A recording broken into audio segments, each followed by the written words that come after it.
Welcome to the Israelty show. Hello? Hi, and welcome. Vas-y, fais-le Hope toi. welcome to the Israelty show. Here we are answering all your questions. If you have any questions whatsoever, we're always here for any of that. You could always reach out to us too. Andreas, let us know where we can reach out. Israelty.com is probably the best starting point. All the contact info would be there. And you could also chat up a conversation with us on social media.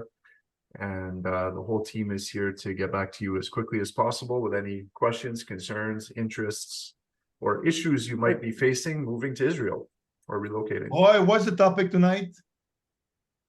Well, the topic is what's happening with real estate in Israel during wartime. Overall.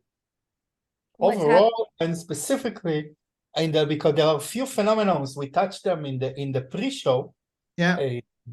On that note, all our audience can come to the pre-show. It's where wild things happen, and you can never know. So come to the pre-show and stay for the show, of course. So in the pre-show, we spoke and we said that we don't see actual. You liked it, huh? You don't see actual change of prices. Right, that's the way to happen. Yeah. But the thing is, for now, we spoke about what's like why don't we see a price drop?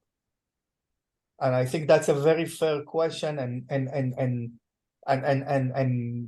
you know, in a way, it doesn't make sense. How can you not see a price drop? So what do you think about it? Because for now, let's say people put their houses, their apartment for sale in August or September. They still have it. They will not drop their price. It will take time. When you see a drop in a price, it's not like having like how do you call it? The Stock market. Stock market. It's not like the stock market from one day to another that you see the price drop from 26 to 24 to 22. It can take months. It can take 6 months to a year, and then you will see from October 23 to February 24 the difference over the 6 months. Let's say a 4-bedroom apartment in Netanya was overall a price of 3 million in that sector. Let's say a sector like Agamim, and then 6, 7, 8 months later you see it at 2.8. So now you can see there was a price drop of 3%. But for now, it's very, very, very, very early to see any prices dropping.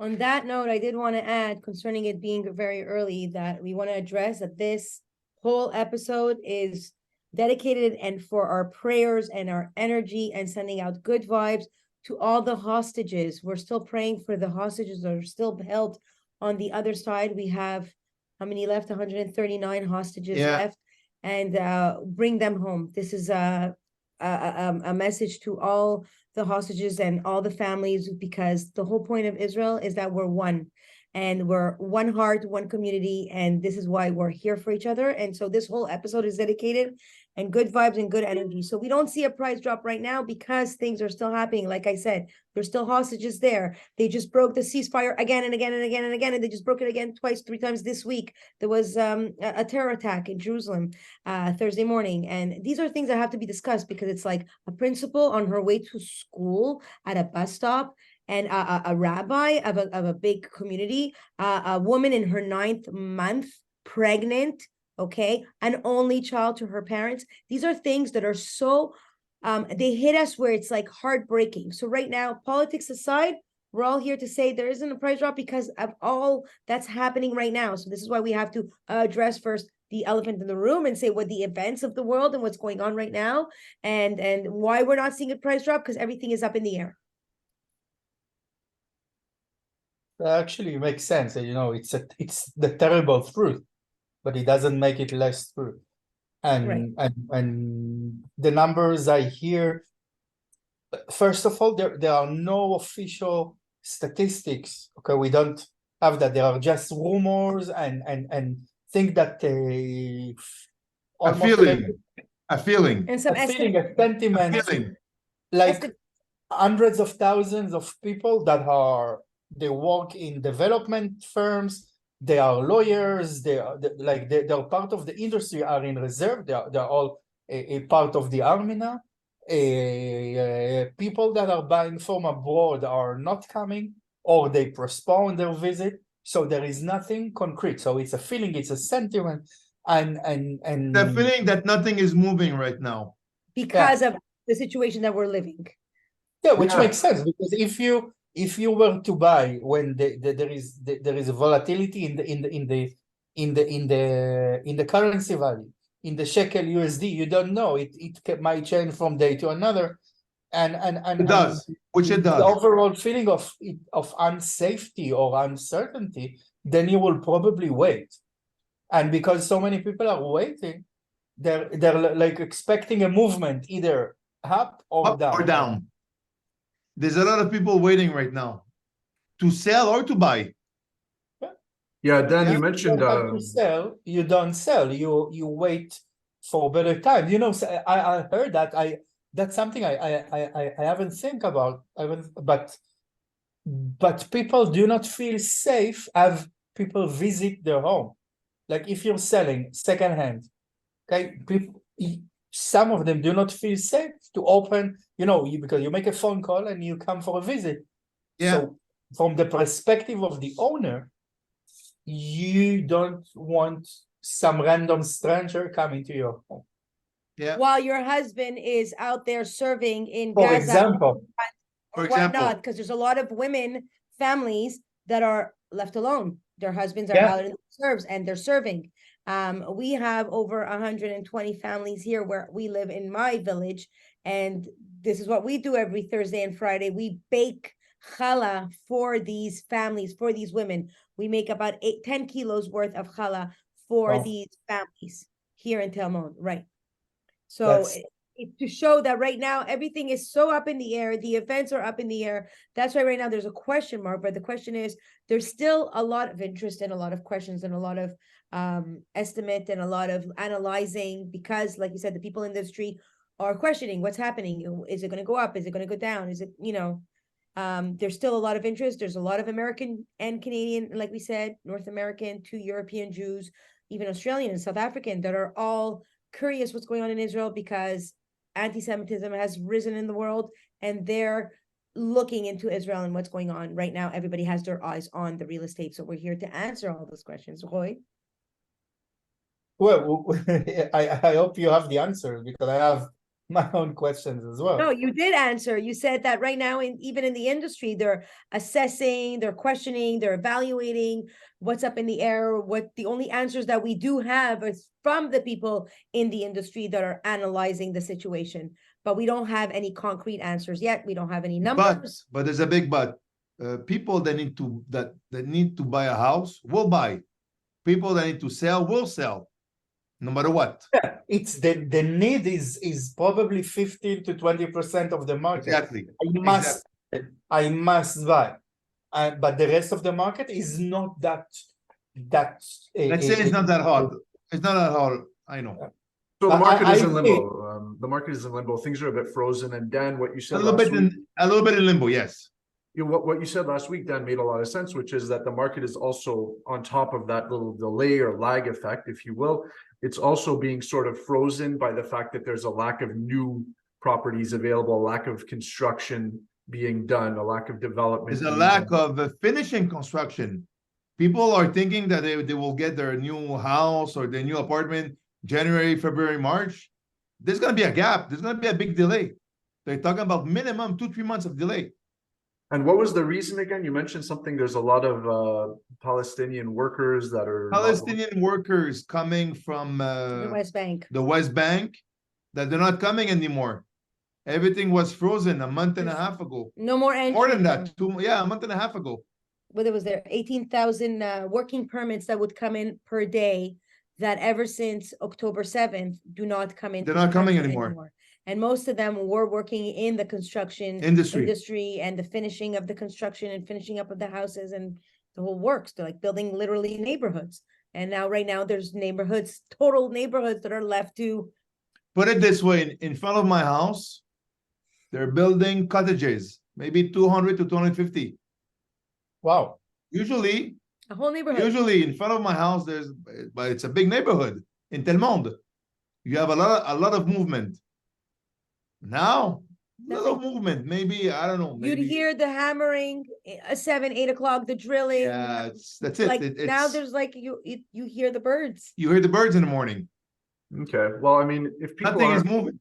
if people aren't selling in droves and there's no major issue on that side of things, plus everything you just sort of said, it kind of explains that, you know, it's not going up or down in terms of the actual But are we value of the are we property. living a crisis in the real estate industry in Israel? The answer is no. There is no crisis. Yeah, No crisis. There won't be a crisis. There will be a need, like we said, because of the rise of anti-Semitism. There will be a big there will need. be a huge need. So if you want to be served, now is your time to come out and ask for questions and step forward and ask whatever it is that you need to ask, because it's gonna get busy. It's gonna get We'll hot. get very, very busy. And don't forget also, there's a big cleanup in the real estate world in Israel. A lot of real estate realtors are not working right now. So because there's no movement, so they will drop from the profession. right, okay. So what can we talk about as far as just the different areas within, you know, Israel in terms of price points, you know, like what would be the more economic place to go? What would be considered more the luxury, high-end sort of beach maybe area that's very highly sought out? And like what types of areas is there maybe a consolidated religious community? You mentioned, Dan, at one point there's a place with a lot of land for sale but that's maybe really strictly more of a religious sort of a community or farming or something like that. Can you give us sort of a breakdown of what the geographic landscape looks like relative to sort of the value of all these properties?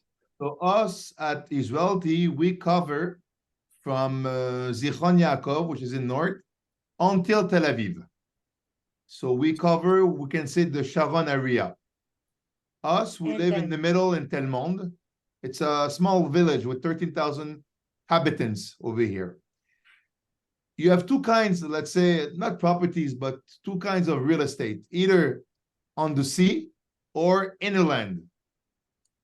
And depending if you're a family, if you're a couple, if you're looking for something, apartment or houses, there is different prices, different opportunities, and different ways to see it. There are some people that want to be in a community. There are some people that they don't want to be in a community. They want to be at the beach. There are some people that want to be at the beach with a community. Depending on the situation of the They have it all. they have it all. It exists everywhere. Communities exist everywhere. Your religious levels exist everywhere. If you're Moroccan, if you're Tunisian, if you're whatever it is, Ashkenazi, you find your thing, your jam. Everybody can find their jam, no matter where. So even if it's close to the beach or not close to the beach, but people know, most Jews know from visiting Israel, they know more or less where they would see themselves being.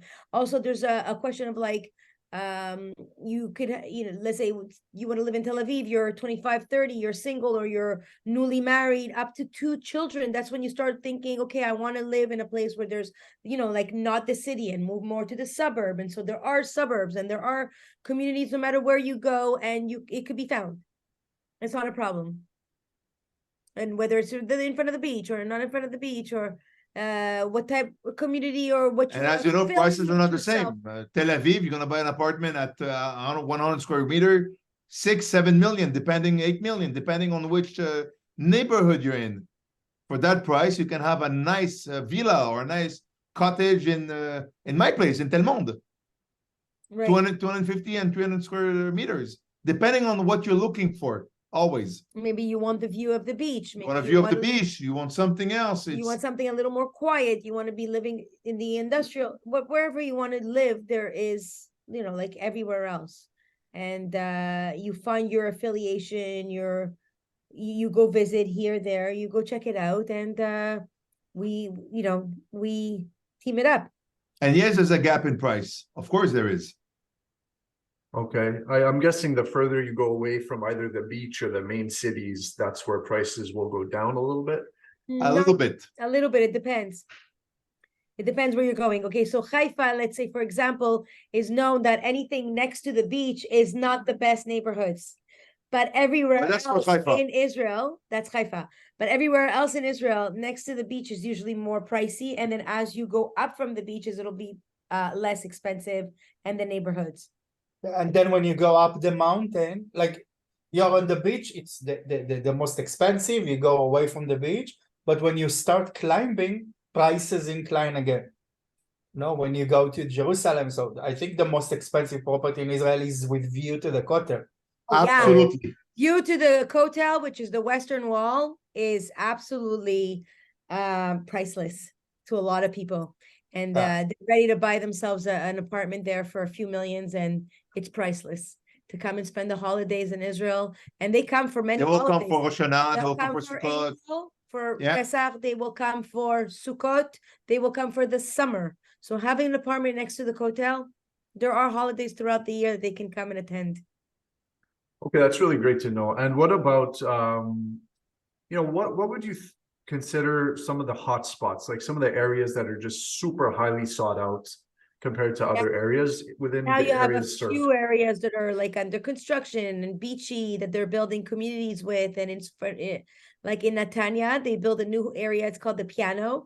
It's very like It's an area, it's called the neighborhood Iriamim. Yamim. It's like very They started retro, construction 15 years ago.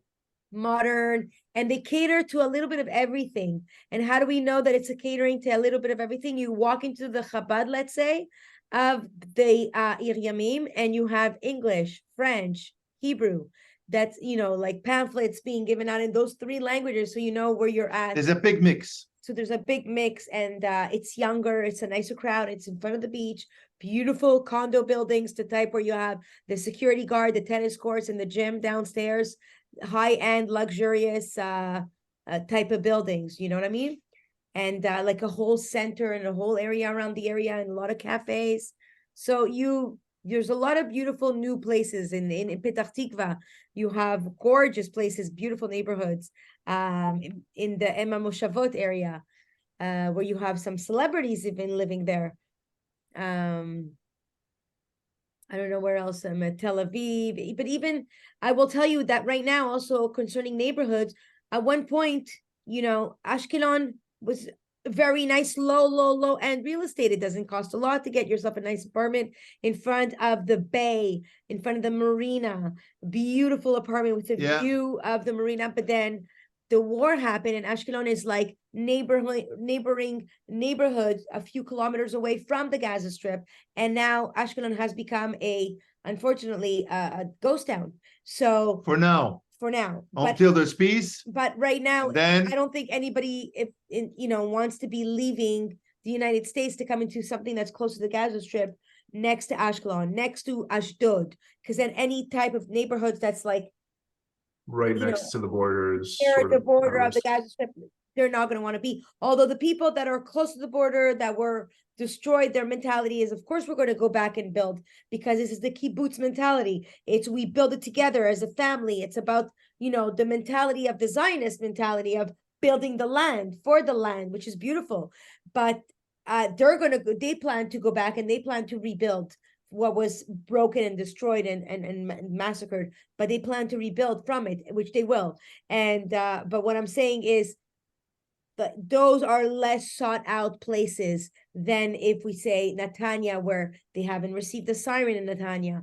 It's been, it's a beautiful beach town. There's a lot of beautiful new neighborhoods. You could find your affiliation, whether you're Anglo or Francophone or Russian or Israeli, you find your jam.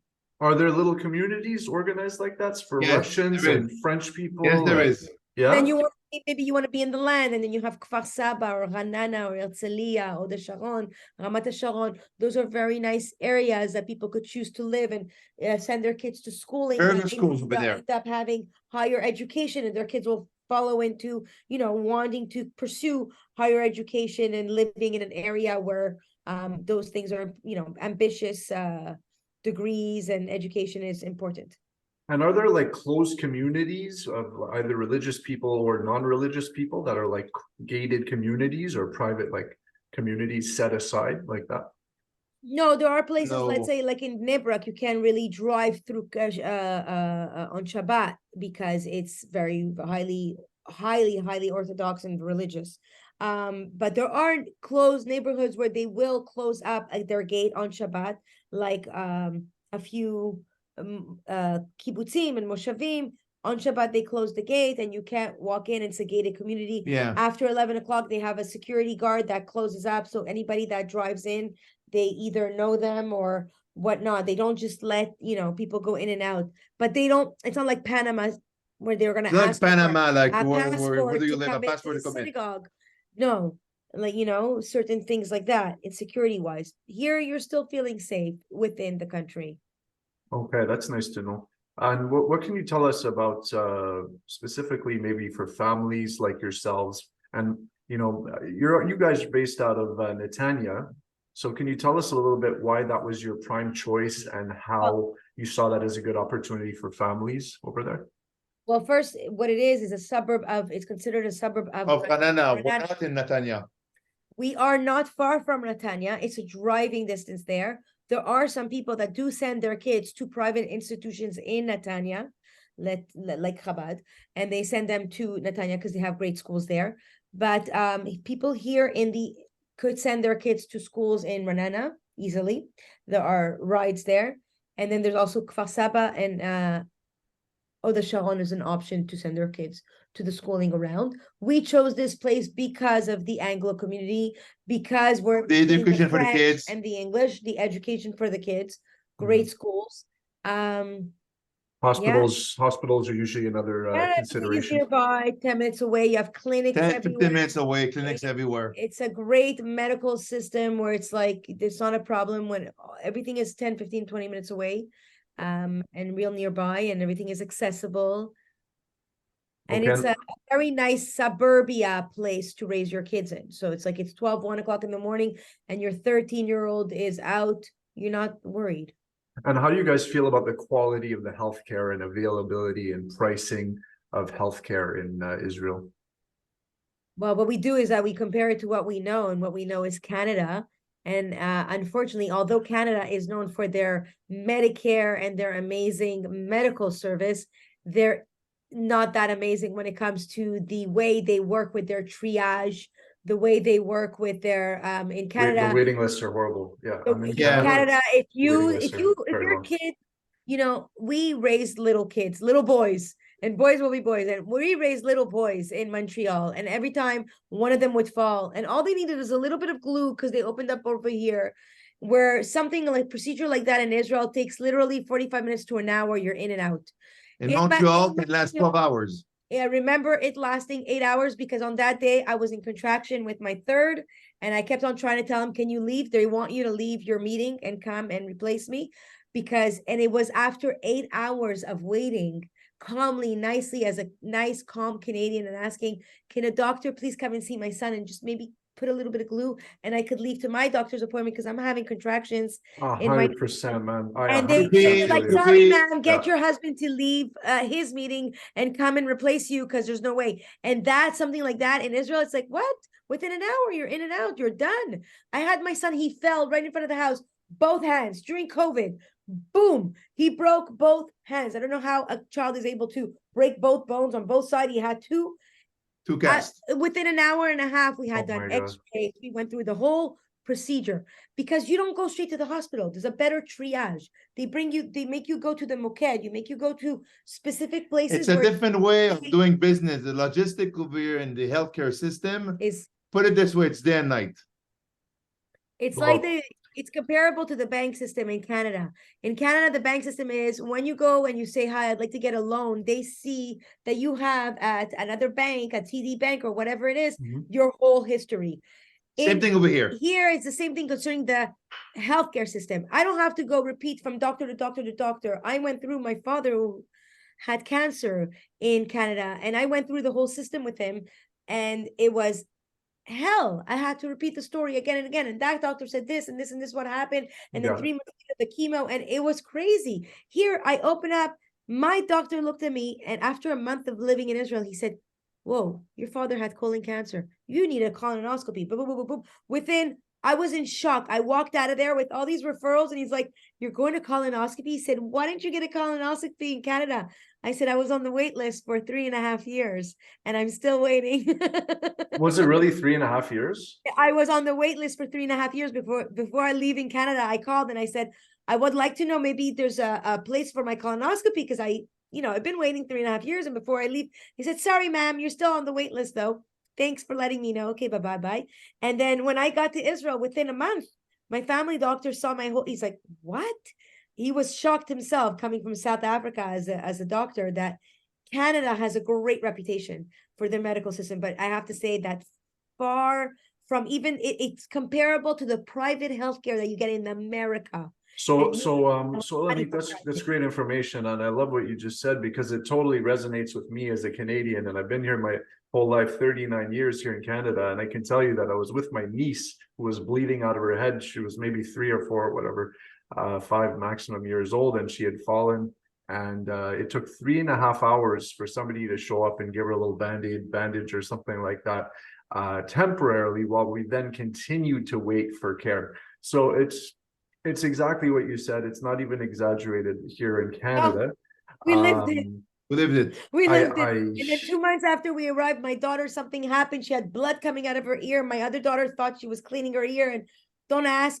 And again, and the service and the care. You're not a number here.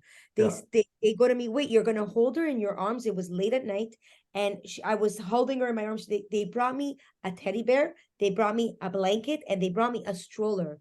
There's no way that you're gonna go from department to department in a hospital without that kind of service. There's a heart. And I have to tell you that half those doctors, they were Arabic. Okay, they're the mentality, the thought process that we are at war with each other. When you live in Israel and you live with the Arabs, so what? So you're living with Arabs. They're Arab. He's Christian. He's Arab. He's Bedouin. It doesn't change anything. He's a human being. He's a doctor. He's a nurse. He's who he is. Here, he is another human being, just like I am with him. He doesn't have better rights than me, or me better rights than him, or her, or whatever it is. We're all equal here, and that's the beauty of Israel. Well, this is an interesting but a bit sensitive point in the conversation here. So let me ask you something. Has there been a difference or a shift that you guys have felt locally in terms of the tension between, let's say, Arabs and Muslims and Jews? No. We know that the enemy is Hamas. Absolutely. Which is very interesting because here in Montreal, there's been a lot of issues actually in Canada. There's issues because of people that they don't know their history, it's the facts. and It's exactly. Unfortunately, it's become TikTok University, and they don't have the proper facts, and no one cares really about Palestinians, because if they did, they would be fighting the war that we are fighting. Exactly. We're fighting terrorism and evil. We're not fighting anything else. No one said anything about America leaving Afghanistan last year, right? After September 11th till last year, from 2001 until 2022. No one said anything, but because they were fighting evil. So we got to understand here what the right fight is and what the right thing is. And the right thing is the fact that we're fighting evil, we're fighting terrorism, and we're, Hamas, they're not good. They're hiding behind the Palestinians, behind the Palestinian children. And if there are a lot of deaths happening, it's not because we don't care. The problem is that because we care, it would have been over on October 8th, because we would have gotten rid of everything and just gotten rid of Palestine, right? But we didn't. And we're still sending out over 1 million leaflets and 20,000 phone calls. Get out of the building. We're going to bomb. Get out of the building. We're going to bomb. But, even the big Hamas chefs, they're hiding with people around them in buildings, where people are living in apartment buildings. Like, he's on the 3rd floor with daycares around. That's how mental it is. That's how mental it is. So anyways, it's a question of the fight of evil and terrorism against the good. And here we are against the good. And we care about people, about human beings, about life. And at the end of the day, Israel is a place to be if you are a Jew, because of the fact that anti-Semitism is going skyrocket. And hopefully the next meetings and the next Sundays with this beautiful webinars that we are having in the Israelty show, we're going to give you proper numbers. But for now, everything is frozen up in the air. But we're here to serve, and we're here to give you all the info that you might need. So if you have any questions, please reach out. Eleni, on the question of numbers, or Dan, what is the Medicare system cost involved? Is it all private? Is it publicly available to everyone? Is medical cost depending? There's a 4 what we call Kupat Cholim over here. So for medical system, not system, but medical center. And then usually for an adult will cost 140, 150 shekels per month. And for kids, about 60, 70 shekels. And that's for health insurance, like general health No, insurance? it's not. Yeah, exactly. So will cost about four to 500 shekels per month for insurance. And does that include dental care or not even? No, it no? it doesn't. It doesn't, but it's It really doesn't, easy but for dental It care with doesn't. the- Yes and no, but if you need, let's say, cleaning or whatsoever, the price will be, I don't know, 50, 100 shekels for kids. Or it'll So- be like in the States where you have a private system and a public system, but the public system runs very well and very smoothly. Yeah. And the private, okay, because you want the appointment tomorrow, not in a month from now. But it's not exaggerated and it's comparable to North America, Canada. It is exactly like it's a big service change. And you know, as people get older, the one thing they should be thinking about is their well-being and their healthcare and making sure that they get their wellness, because you have secondary health issues like women that, you know, that as they get older, they want to take Pilates classes, they want to, you know, posture correction, therapy, massages. Those things are included as taking care. Here they have an amazing, my sister works in an old age home. She's in charge. She's been working there for 25 years. Migdalei Matichon. They are old age homes across Israel.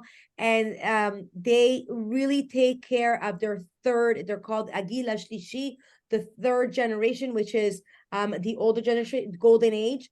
And they make the people that work in the healthcare with the older golden age, they go to workshops and they're constantly learning new things and giving them all the tools they need. So they're really well taken care of. So really, if anyone is, as they're getting aging, and if they're worried about taking their aging parent out of an old age home in order to move to Israel and have them move to Israel, they have the most phenomenal old age homes here. If we want to close it off with this, my friend's auntie was just saying she lives alone because it's an apartment within a building with 100 of other friends. So she lives alone in her own apartment, but she walks out of her apartment and she has 100 other friends. They have bingos and they organize things and they're clean and it's well taken care of. That sounds great. So we spoke a little bit on families. There's a lot of options for families to go and live there. We spoke with some elderly folk options for some retirement homes and things like that. Community, medical. Yeah, we spoke a little about communities. What about the young sort of generation of either young-ish business owners or career people who are still in the prime earning phase of their life in their 40s, 50s, with maybe or without, you know, families? What are some of the city centers or the hubs for businesses or, you know, solopreneurs or entrepreneurs or digital nomads or anything like that? What's an interesting hotspot for them? Dubai. So Dubai. a lot in the center in the Dan area. So we have Ranana, Petah Tikva, Ramat Gan. That's a lot of. But it will be more Tel Aviv. It will be more Tel Aviv. It will be more Herzliya, where they can find Ramat Gan also. No one is willingly going to Petah Tikva, Ilanit. No one. No one will choose to go to Petah Tikva. It's something you do if you have no other choice. I don't know if you guys know this guy. His big joke is every time they say free Palestine, he ends up in all those protests and he's like, free Petah Tikva, free Petah Tikva. It's like a But joke. usually Tel Aviv will be a good Yes, and You know, there is a hub for Yeah. nomads in wow, I forgot the name, next to Olga. There is a Dubai. Olga, Yanai, Mishmeret. not Dubai, not Yanai. No, in Deir Elas, it's a Arab village. It's a fisherman Baka. village. Baka? No. Yafo. No, he said next to Olga. No, Yafo. I remember Olga. Yafo. Wait, Dubai, no? Not Dubai. Marrakesh. No, I'll tell you in a second. I'm actually checking the map. Next to what? I've been to Marrakesh. What? But I didn't know that was near. What? We're 5 hours away from Morocco. What? I didn't understand the question, Roy. Next to Hadera. Harish. No. There's a lot of construction going on in that place called Harish. No, on the beach. Quesaria, no. Not Kisaria. What is going to tell us? Next 3, next 2, to Hedera. 1. Netanya, Hedera. Wait. Why don't we talk about vacation homes? What about areas where people just want a temporary, pied-à-terre or whatever it's called, to have somewhere to go to during their sort of rougher seasons, aka people in Canada. What's a good option for people like that, just looking for a temporary seasonal? And what are the months that are best to? It will be Dead Elad. Sea. It will be Elad, the Dead Sea. The Dead But Sea. these are places that we're not covering us over here. We cover the Sharon area, Andreas. But we have in Elat, we have. No, Yeah. no, I travaille pas. So people looking for vacation homes, there's gotta be a good option. You guys have beaches there and stuff. You send me pictures. That made me Netanya is good jealous. vacation. So, tell me, did you find it, Roy? Wait, Jasser Azarka. Who? Jasser Azarka. And I said the Baka Dara Jarabia. No, Baka El Jarbia and No, we cannot go there. We can go there, but it's We No, went. no, Jasser Azarka. We ate With there. We had hummus. delicious hummus Yeah, there. yeah. and I very thought the hummus delicious. was poison, but Jasser it's okay. Azarka is next to Hadera Givat Olga after Caesarea. It's a fisherman village, Arab fisherman village. It was neglected for many years. And in the last 5 years, there is a big hub on the beach for digital nomads like Sinai style. Oh, yeah? Okay. Oh. Jasser Azarka. It's one of the most beautiful beaches in Israel. Bemet? Like Okay. Sinai style. What they said nice next to there is Mishmeret, which is one of the beautiful beaches of Israel. That is true. This sounds perfect, guys.